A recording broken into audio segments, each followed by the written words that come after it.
Hello and welcome to Network. My name is Sphumelele Zondi with your technology and social media news. Remember that if you want to be a part of this technology conversation, you can find us at SABC Network. Now that's on Facebook, Twitter and Instagram. It's newsnetwork at sabc.co.za on email. You can also use the hashtag SABC Network.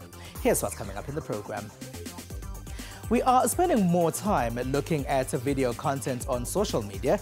Today, we try to find out what it takes to have a successful video online.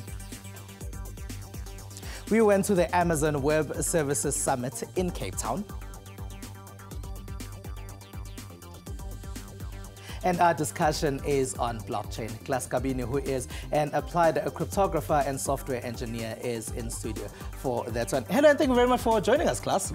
Thank you very much, Sphumelele. It is an honor to be here. All right, it's a pleasure to have you. Now, how necessary is blockchain? Okay, the blockchain allows us to build, the next generation of distributed application.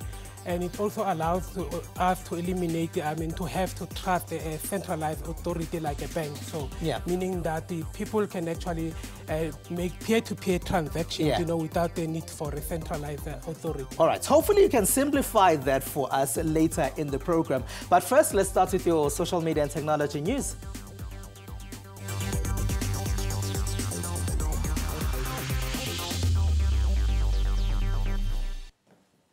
Now, Zenith's online video forecast for 2018 predicts that we will start spending more than an hour a day looking at online videos. But what does it take for online videos to be successful? We find out that it's a lot of creativity and innovation.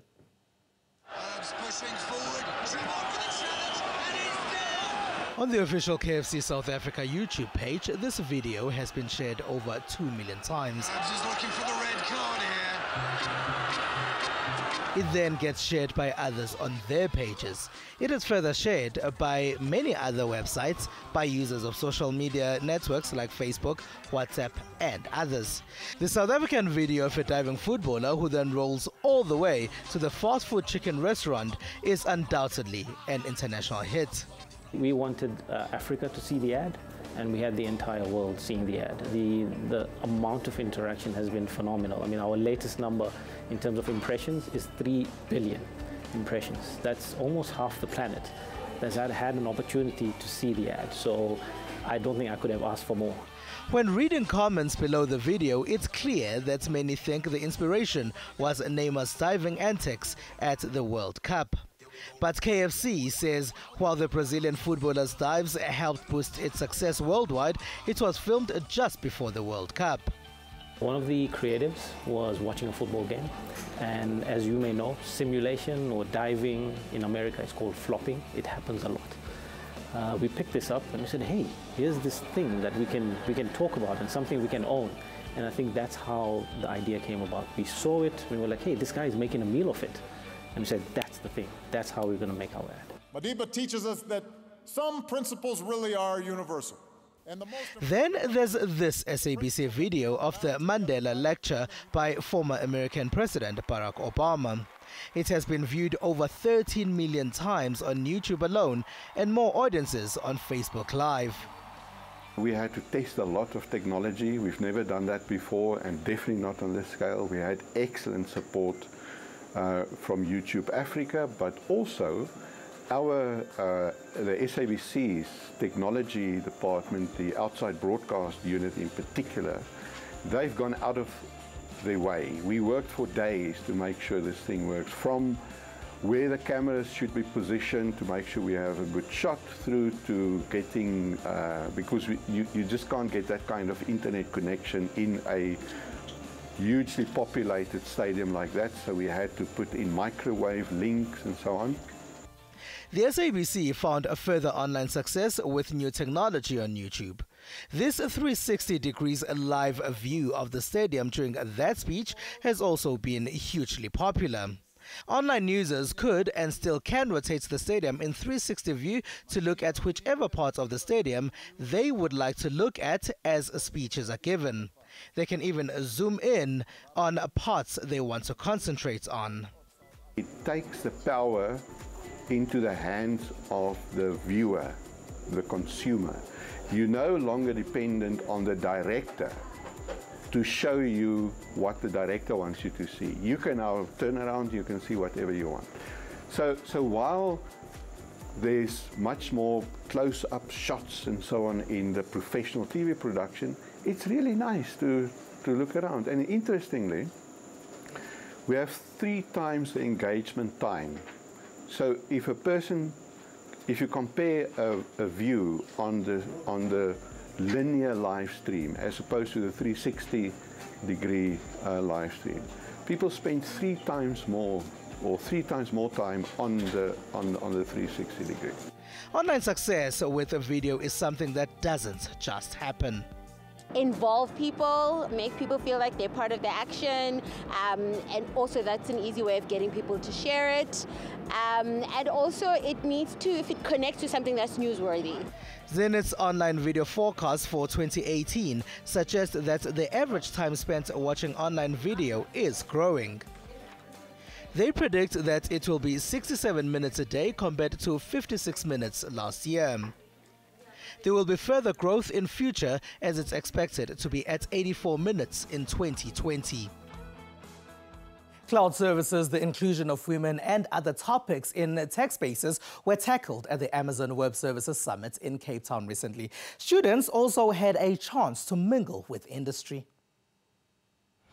Tech heads and innovators were treated to various talks about the benefits and future of cloud computing, not only in Africa, but to the rest of the world. Our goal with conferences like this are to expose people, businesses, and governments to the power of the cloud and get them to think about how they can start applying those to their, to their needs and their aspirations. Students from the Explore Data Science Academy also attended the event. This felt like the right opportunity for me, especially in the field I was going into. I learned about the different companies that actually implement the things that I learn on a daily basis. The number of women in this field has increased over the years, but the figures are still significantly low compared to their male counterparts. There are just too few women in IT, and especially on the software development side of things. We've really grown in our business the number of women in our company, but a lot of them are, some of them are in technical jobs, but they're not necessarily software developers or coders and engineers. According to some speakers at this year's conference, educating, training and empowering young girls and equipping them with the necessary and scarce skills is a step in the right direction. The future of human resources is shaping up to be dramatically different than it currently looks and functions. The new HR embraces technology to expand its role. Imagine giving back valuable time to HR employees by eliminating time-consuming manual activities, increasing quality by minimizing human errors, allowing your employees to focus on real value-added activities. This is becoming reality due to new incredible powerful cognitive technology such as artificial intelligence. HR is focused a lot on the repetitive tasks, right? So we focused on doing a lot of functional things like payroll administration, things like leave requests, things like leave reconciliation.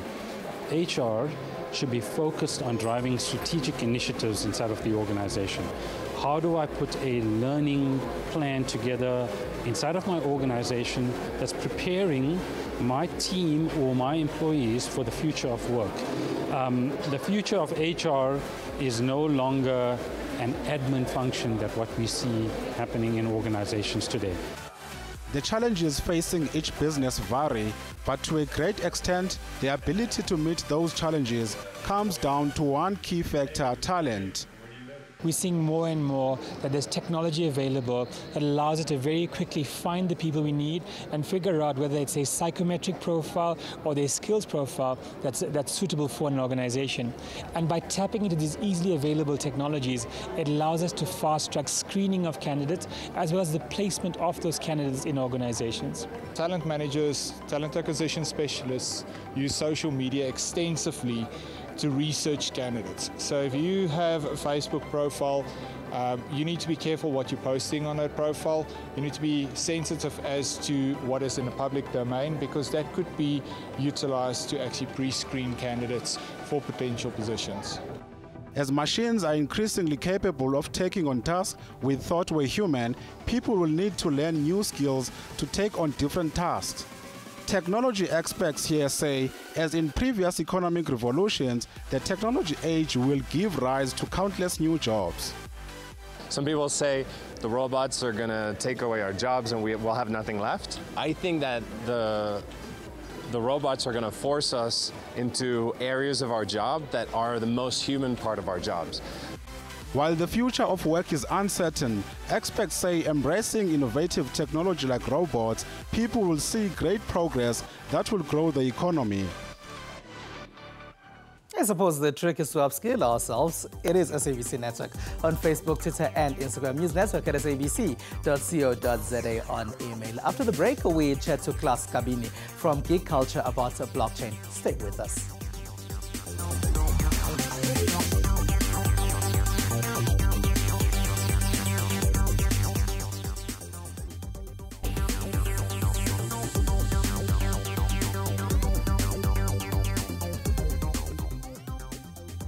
It is SABC Network on Facebook, Twitter and Instagram. On News Network at sabc.co.za on email. Welcome back.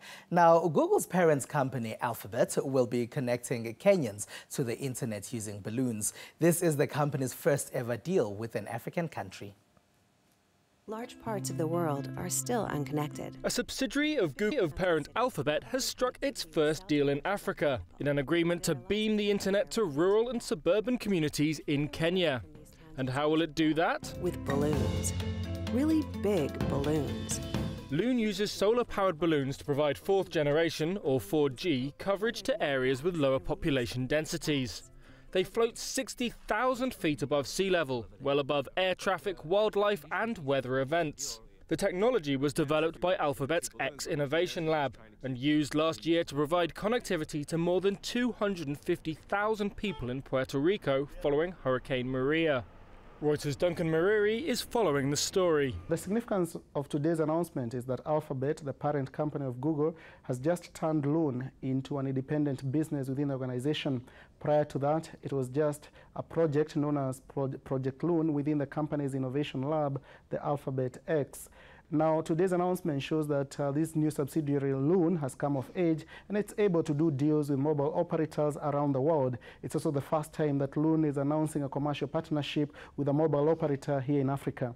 The deal is with Telkom Kenya, the country's third biggest telecommunications provider, and the terms of the deal have not been released. The balloons are expected to take to the skies next year, providing internet to vast rural swathes in Kenya not currently connected to the internet, whilst simultaneously providing a launch pad for Loon on the African continent. I seem to remember a story about a Loon balloon that was found in South Africa on a farm about 2 years ago. So they're expanding on this. Now, blockchain is a buzzword that is often linked to cryptocurrency, Bitcoin. But many often don't understand the link and the other uses of blockchain. To help us understand this, we are joined by Klaas Kabini. He is an applied cryptographer and software engineer. Hello, and thank you very much for being a part of our network, Klaas.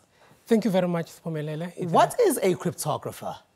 So a cryptographer is actually someone who actually deals with actually the algorithm that actually conceals information. So we study the art of building algorithm that actually conceal information, because there's a lot of your information like your credit cards, numbers. So when we transmit them over the network, you don't want, other people to eavesdrop and actually get that information. So as a cryptographer, you're actually responsible for actually building algorithm that actually encrypt that particular information. All right. Now let's move on to blockchain. What is it? So a blockchain is started way back in 2009 after a paper which was published by Satoshi Nakamoto, which was titled Bitcoin, a peer-to-peer electronic cash system. So the idea behind the blockchain was to establish a way in which you can actually verify, a transaction in a distributed fashion. Because currently what happens if I want to actually make a transaction to you, let's say I want to pay you, so I have to trust a centralized authority, which is actually a bank. The bank actually deals with actually clearing that particular transaction and actually making sure that I do not actually double spend. So the technology behind the blockchain, number one, is actually a distributed ledger, a ledger whereby everyone can be able to see what transaction actually happened. The second thing, it involves the aspect of a consensus, because with the centralized authority, we trust that authority that it will actually act in a good manner. But if it's in a distributed fashion, you have a lot of participants. Some of the participants can be malicious. So the blockchain allows us to sort of decentralize that particular trust in a way that the participant can actually reach a distributed agreement. Okay, so there is a way of checking what's happening online as people are trading their Bitcoin. But is Bitcoin then the only currency that uses blockchain, that can even use blockchain? Okay, Bitcoin is actually just one application of the blockchain. So yeah. There are also other currencies that actually use the blockchain, like a Ripple, but they actually use a different consensus mechanism. So blockchain itself is actually not limited to actually currencies. It actually, you can actually use a blockchain to represent any asset that is of value. Like example, real estate. So there is a company called Prosperity Prop, which was acquired by Dream Blocks. So what it actually does, it actually, it actually find a way in which it can actually, develop a token whereby your average Joe can actually invest into that particular token, and they actually manage those microtransactions using actually the blockchain. So there's actually, a lot of applications that can be built on the blockchain, and we also have Civic, which is a company which was founded by investor Vinny Lingam, whereby they actually manage the digital identities using the blockchain. So people tend to confuse, Bitcoin and the blockchain. So if it's one thing. Yeah, if it's one thing. So Bitcoin is actually a cryptocurrency that actually utilizes the blockchain. So the blockchain, it can be applied in different, ways. More than you saying that it gives us a way of tracking our movement online as we are spending, as we are moving goods around. But at the same time, some people would say, well, they want to use those online platforms because they want to hide. We've heard about Silk Road, for example, which was the online drugstore that people were going to use their cryptocurrency. So what about those people who are saying, well, I was there because I don't want to be found out? Well, with that, it's fun. With every technology, there will be, the good uses of it, there will be the bad uses of it. But sometimes we cannot, prevent it, the bad uses of it. So most of the time, we have to trust that, people will actually act, in a good way. We have seen, different, scenarios where actually people actually uses cryptocurrency, Bitcoin, to conduct, certain illicit activities. But all in all, we also have to look, at the opportunities and actually the benefits that the technology actually brings. Especially right now, Bitcoin actually gives, like example, you are normal, like a citizen, a loan income earner, to have an opportunity to participate, in the whole, financial, sector, to have that kind of a financial inclusion. We're getting a lot of people who call themselves online traders nowadays. Do you think they fairly understand how these methods work, how blockchain actually works? Okay, well, there are those who actually, what you also have to be careful about, they are actually scams. There are actually people who actually understand, trading, trading in terms of like a Bitcoin and things like that, okay? So you have to separate that, because in South Africa, we have a lot of scam. We find people saying, okay, I can actually come to me, I will actually manage your, invest for you in Bitcoin and stuff like that. But with Bitcoin itself, you can actually study the platforms if you really want to invest in actually Bitcoin. Yeah. So you can actually study the advanced.com, you can actually do it yourself. So there are actually cryptocurrency exchanges like, Alcon Trader, there's i3X, where you can actually easily buy Bitcoin and invest in Bitcoin.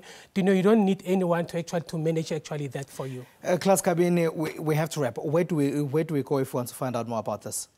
Okay, we have to find out more about this, we have an upcoming meetup on the 4th of August, which will be hosted at GrowX. So the meetup is more about teaching young South Africans about the technical implementation of the technology. Yeah. Because we are more about, not about the hype, because if you go to most of the events that, across the country, it's more about the business people, talking about the, how to invest in blockchain. Yeah. But what we think that we have a lack of talent of blockchain developers and researchers in South Africa. So what we're doing, we're actually going into the details of actually building a community whereby youngsters can be able to actually advance the blockchain technology and build the next generation of applications. Klaas Kabini, we have to stop it there and end it there. Thank you very much for being a part of our network. Thank you very much, Spumelele. All right, sure. Now, this week, we also caught up with SABC economics reporter Arabile Gumede. He told us about his favorite piece of technology. My name is Arabile Gumede, and I'm an economy reporter here. And I certainly enjoy having my pocket charger as my favorite piece of technology. The reason behind that is because even though I use my phone as much, without this, I certainly can't use this. So this goes with me almost everywhere. My pocket charger is probably the most important thing I carry. It can charge my phone up to around 4 or 5 times or so, and I ensured that I got the biggest one possible to carry mobile, to be able to carry in a mobile sense as well. So my favorite piece of technology, certainly my pocket charger.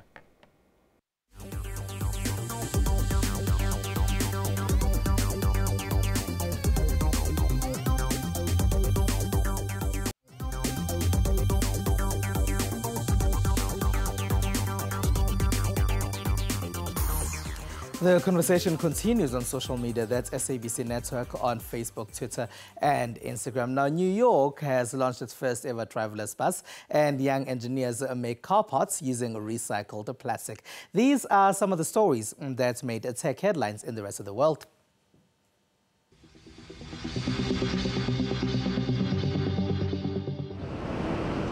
A first ever driverless shuttle debuted in New York's Times Square on Tuesday. The boxy electric bus drove along a 138-meter section of Broadway near 48th Street. We're demonstrating the Coast Autonomous Self-Driving Low-Speed Vehicle.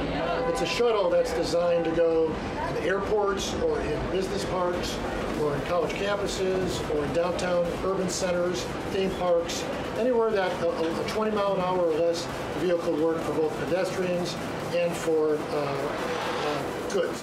The vehicle can fit up to 20 people with its seats taken out. While Coast Autonomous is just a year old, it's been working on its self-driving technology for 15 years and expects to deploy its first fleet by 2019. And now we head to South America. 2 young engineers have found an opportunity amid a collapsing economy in Venezuela. They are melting the plastic waste down and feeding it through 3D printers to make intricate pieces such as car parts. Primero en particular que estamos produciendo la materia prima a nivel nacional. Firstly, we are producing the prime material on a national level. Secondly, we are doing this while focusing on circular economy, using residues from other industrial processes, recycling them so that we are able to produce goods. Estamos colaborando en eventos, en proyectos educativos. While the nation churned with street protests against President Nicolas Maduro in early 2017, the 2 men produced their first meter of plastic filament. Nadraki now supplies 13 Venezuelan firms with the filament and produces plastic parts like transmission gear cogs for other companies. And now we head to Europe.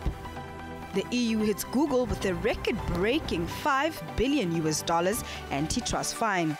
That's nearly double last year's penalty over the Google shopping service. This time it's over its Android operating system for mobile phones, which regulators say is pushed on phone makers in a way that makes it too difficult for companies that aren't Google to get their apps on it. Even if Google is forced to offer buyers of Android smartphones a choice of where to download their apps, many will simply go back to the Google Play Store. That's what they know, that's what they're used to, and that's what they like. A recent study suggests that in Europe's biggest countries, 6 out of the top 10 most downloaded phone apps come from Google. The other 4 are owned by Facebook.